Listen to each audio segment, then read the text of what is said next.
For 10,000 years, the way we grew food was shaped by a single unforgiving truth. If your harvest failed, you starved. There were no grain reserves arriving by rail, no international markets to absorb a shortfall, no insurance policies against drought or disease. The field in front of your house was the entire distance between your family and death. And so, across medieval Europe, farmers developed a strategy so effective, so deeply rational, that it sustained civilizations for centuries. They grew everything, not one crop, not three, dozens. A medieval English village in the 13th century might cultivate wheat, rye, barley, oats, peas, beans, lentils, flax, hemp, turnips, cabbages, onions, leeks, garlic, carrots, parsnips, radishes, lettuce, spinach, and a constellation of herbs, fruits, and wild-gathered plants that blurred the line between farm and forest. The toft behind a peasant's house, a small enclosed garden that was not taxed, could contain more biological variety in half an acre than an entire modern industrial farm spread across 1,000. Today, just 3 crops, wheat, rice, and maize, provide over 50% of all the calories consumed by human beings on Earth.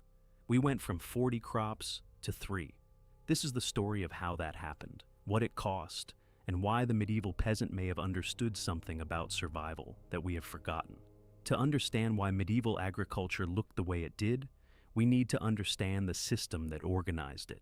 Across much of northern Europe from roughly the 9th century onward, farming was governed by what historians call the open field system.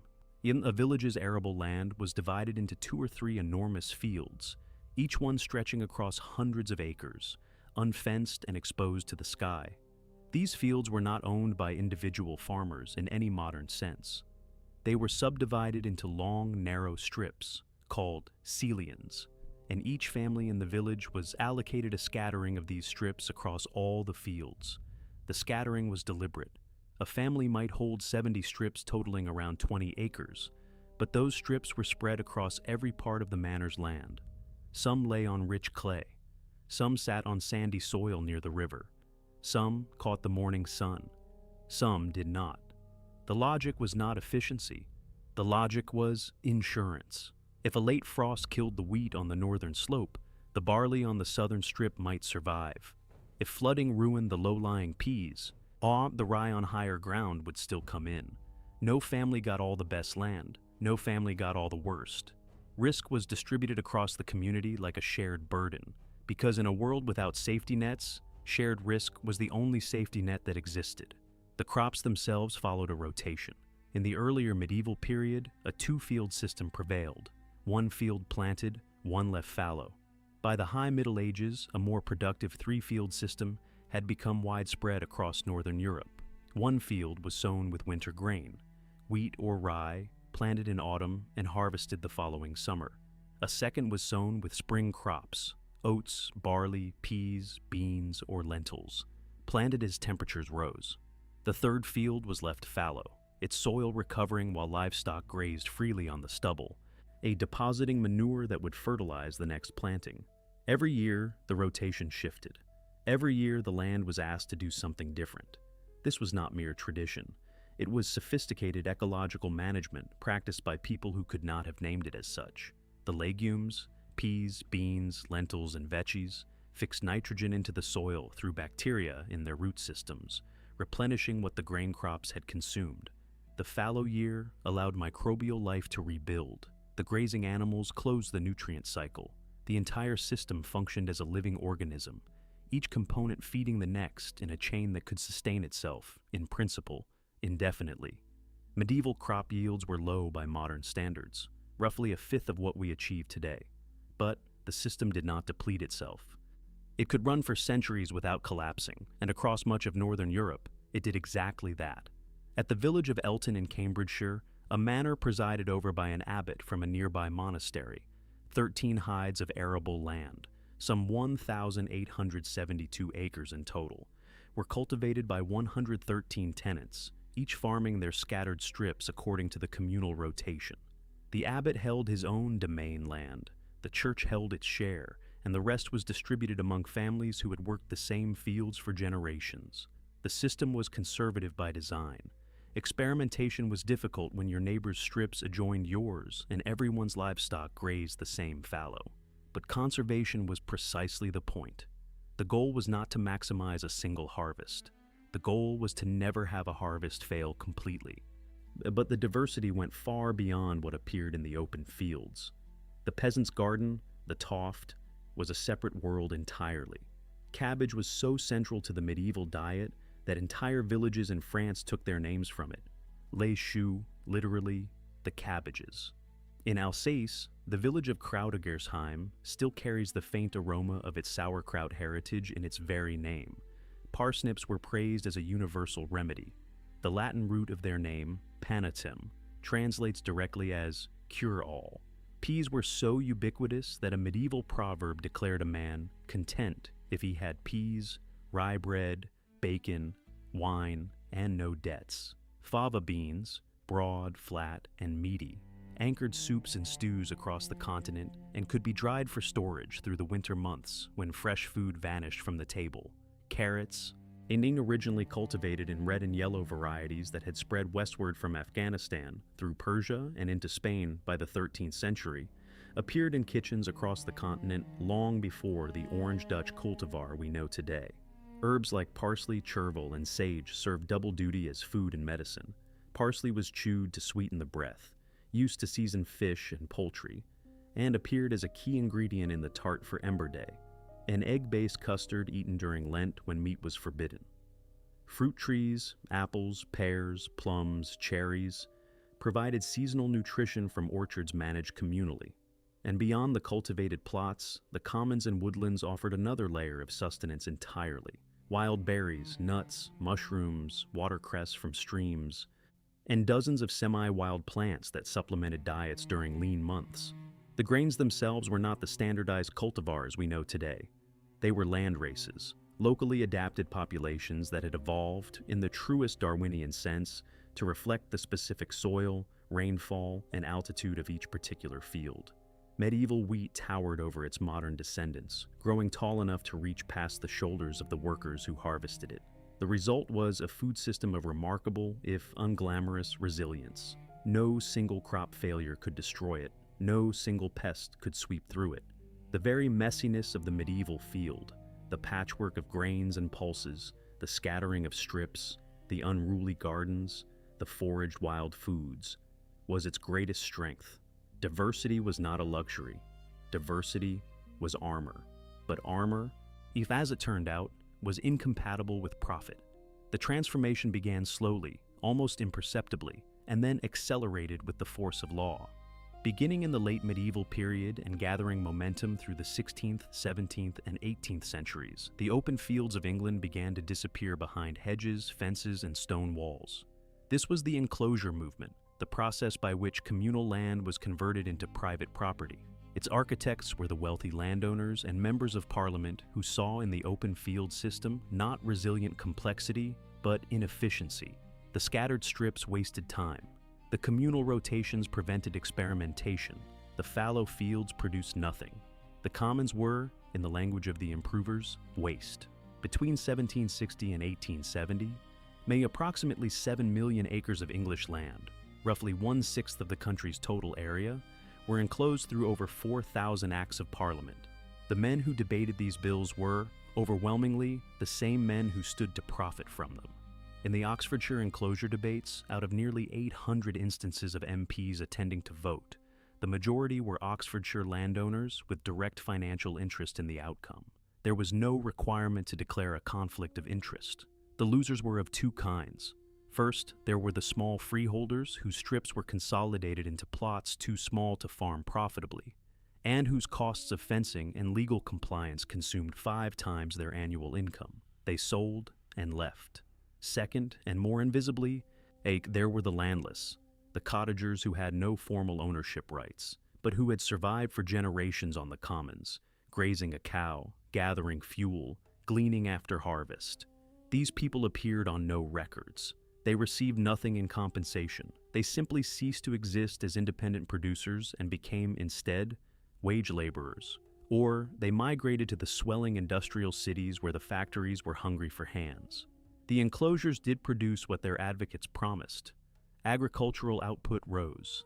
The new private landowners adopted the Norfolk four-course rotation: wheat, turnips, barley, clover, which eliminated the fallow year entirely. Turnips fed livestock through winter. Clover fixed nitrogen. Selective breeding of animals became possible when herds no longer mingled on open commons. Yields per acre increased, but the price was the destruction of the system that had sustained the majority of the English population for 1,000 years. The peasant who had once grown 40 crops on scattered strips now worked for wages on someone else's land, growing whatever the market demanded. The diversity of the medieval field began to narrow. What enclosure started, the 20th century finished. In 1943, an Iowa-born agronomist named Norman Borlaug arrived in Mexico to lead a wheat breeding program funded by the Rockefeller Foundation. Mexican farmers were struggling with diseased, low-yielding crops. The country could not feed itself. Borlaug had a radical idea: redesign the plant. Traditional wheat grew tall on long stalks, reaching for sunlight. Borlaug bred dwarf varieties, shorter and sturdier stems that could support heavier heads of grain without toppling over. The new wheat absorbed more fertilizer, resisted more diseases, and produced dramatically more food per acre. By 1956, Mexico was self-sufficient in wheat. By the early 1960s, 95% of the wheat grown in Mexico consisted of varieties Borlaug had developed. The success was staggering. When India and Pakistan faced famine in the mid-1960s, Borlaug's dwarf wheat was imported on an enormous scale. 18,000 tons of seed in 1966 alone. Indian wheat production surged from 12.3 million tons in 1965 to over 20 million tons by 1970. Pakistan's wheat yield nearly doubled in the same period. Meanwhile, at the International Rice Research Institute in the Philippines, that scientists developed IR8, a hybrid rice variety so productive that farmers saw yields increase tenfold. It was called miracle rice. The era was named the Green Revolution, and Borlaug received the Nobel Peace Prize in 1970 for work estimated to have saved as many as 1 billion human lives. The numbers were real. The achievement was monumental. Borlaug's work is estimated to have saved as many as 1 billion human lives. But the Green Revolution carried within it a transformation that would reshape the biology of agriculture itself. The new high-yielding varieties required specific inputs: chemical fertilizers, pesticides, controlled irrigation, that traditional varieties did not. They performed brilliantly under ideal conditions and poorly without them.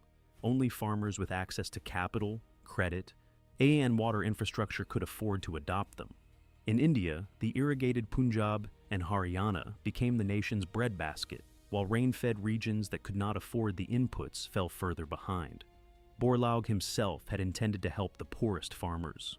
Instead, the economics of the new agriculture increasingly favored consolidation. Small farmers who could not purchase the necessary fertilizers and pesticides were pushed to the margins, or off the land entirely.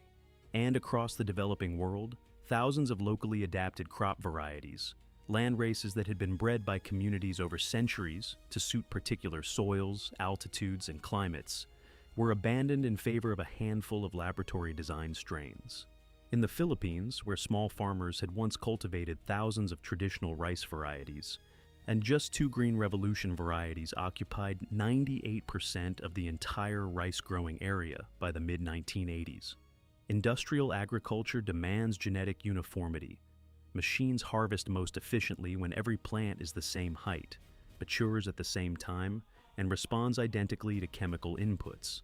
The diversity that had been the medieval peasant's armor became, under industrial logic, an obstacle to efficiency. The pattern replicated everywhere the new seeds arrived. Diversity collapsed. In India, which was once home to over 100,000 varieties of rice, only a small fraction survives today. In the United States, more than 7,000 apple varieties were documented at the beginning of the 20th century. Today, over 6,000 of those varieties are extinct. 2 apple varieties alone account for more than half the entire American crop. Globally, the FAO estimates that approximately 75% of crop genetic diversity was lost during the 20th century, as farmers worldwide replaced locally adapted land races with genetically uniform, high-yielding alternatives. The world that emerged from this transformation is one of extraordinary productivity and extraordinary fragility. Three crops, wheat, rice, and maize, now account for over 50% of all plant-derived calories consumed by human beings on Earth. Maize alone is produced at 1.2 billion tons per year, 43% of all cereals grown on the planet. Add sorghum, millet, potatoes, sweet potatoes, soybean, and sugar, and you reach 75%. Humans have historically cultivated over 6,000 plant species for food. Today, just 9 crops account for 66% of total global crop production. The agricultural landscape of the planet, viewed from orbit, is a monoculture of staggering uniformity. Entire regions have been given over to a single species. The American Midwest is a sea of maize. The Indus Valley is wheat. Southeast Asia is rice. Fields that once contained dozens of species now contain one. The genetic variation within that one species has been engineered down to a few elite cultivars optimized for yield, uniformity, and compatibility with chemical inputs. The efficiency is undeniable. Global cereal production reached 2.8 billion tons in recent years. The world produces more food per acre than at any point in human history. And it does so with fewer farmers. In 1800, roughly 95% of Europeans worked the land. Today, in most developed nations, that figure is below 3%. The surplus labor freed by agricultural industrialization built the modern world. Its cities, its factories, its universities, its digital infrastructure. Every element of contemporary civilization rests on the foundation of a food system that produces enormous quantities of calories from a vanishingly small number of genetic sources. But efficiency and resilience are not the same thing, and the narrower the genetic base, the higher the stakes when something goes wrong. The Irish potato famine of the 1840s remains the most devastating illustration of what monoculture vulnerability looks like in practice. An entire nation had come to depend on a single crop, and effectively on a single variety of that crop, the Irish lumper. When the water mold Phytophthora infestans arrived, carried on winds from continental Europe, it found a landscape of genetic uniformity stretching from Cork to Donegal. There was nothing to stop it. The blight did not discriminate between fields because every field was biologically identical. 1 million people died. Another million emigrated. The medieval peasant with 40 crops and 70 scattered strips would have lost some and survived on the rest. The Irish farmer with one variety in one field lost everything. That same vulnerability persists today at a scale the medieval world could not have imagined. The Cavendish banana, virtually the only variety sold in Western supermarkets, faces a fungal threat from tropical race 4 that has already devastated plantations across Southeast Asia and is spreading toward Latin America. There is no resistant Cavendish variety. When it arrives, there is no backup plan. Wheat rust, the ancient enemy that Borlaug spent his career fighting, continues to evolve new strains that could overcome the resistance bred into modern cultivars. A single successful mutation in a single pathogen could threaten the food supply of billions. Meanwhile, the genetic reservoirs that might contain the traits needed to breed future resistance, the wild relatives, the ancient land races, the forgotten varieties, are disappearing from farmers' fields at a rate of 1 to 2% per year. All 17 of the world's major fishing grounds are now being fished at or above their sustainable limits. One livestock breed goes extinct every month. The Holstein Friesian dairy cow now represents over 90% of dairy cattle in countries like the United States, its genome optimized for milk production at the expense of every other trait that might matter in a changing climate. The consolidation that began when the first hedge was planted across an English common has reached its logical conclusion. Maximum output, minimum redundancy. The medieval peasant did not grow 40 crops because he was primitive. He grew 40 crops because he could not afford to be wrong. His world offered no second chances, no global supply chain to compensate for a failed harvest, no synthetic fertilizer to force a depleted soil to yield one more season. Diversity was not inefficiency. It was the accumulated intelligence of communities that had learned, across generations of trial and famine and survival, that the safest field is the one that contains everything. The modern food system traded that intelligence for yield. It gained enormously in the exchange, billions fed, billions lifted from subsistence, a civilization built on the surplus. But it lost something too. It lost the redundancy that made the system survivable when the unexpected arrived. And the unexpected, as the medieval peasant knew better than anyone, always arrives. We built a world that can feed 8 billion people. We built it on a genetic foundation so narrow